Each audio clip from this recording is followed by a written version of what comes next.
Compress po, huwag kayo mahiya. At mga ingatan. In the name of the Father, the Son, and the Holy Spirit. Amen. Heavenly Father, you entrusted your Son Jesus, the child of Mary, to the care of Joseph, his foster father.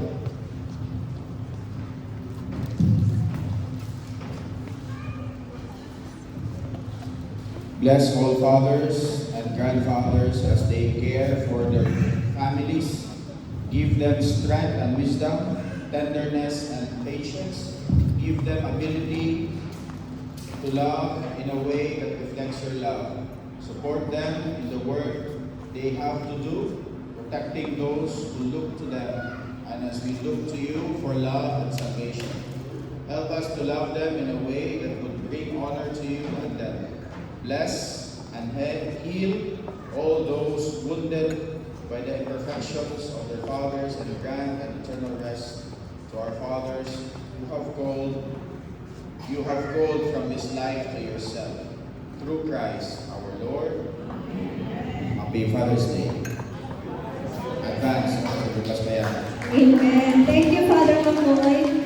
So may we ask our beloved youth to present our simple gift para po sa ating Father, while Brother Jason will render us a beautiful song dedicated to all fathers po.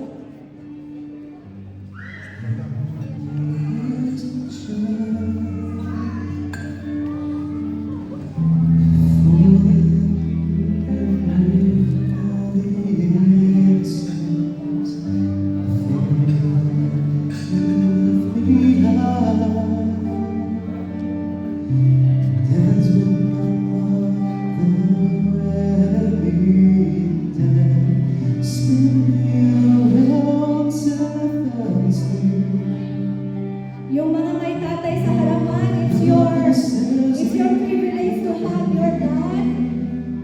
Ang mga children na may tatay sa harapan, pwede nyo yakapin ang iyong mga tatay.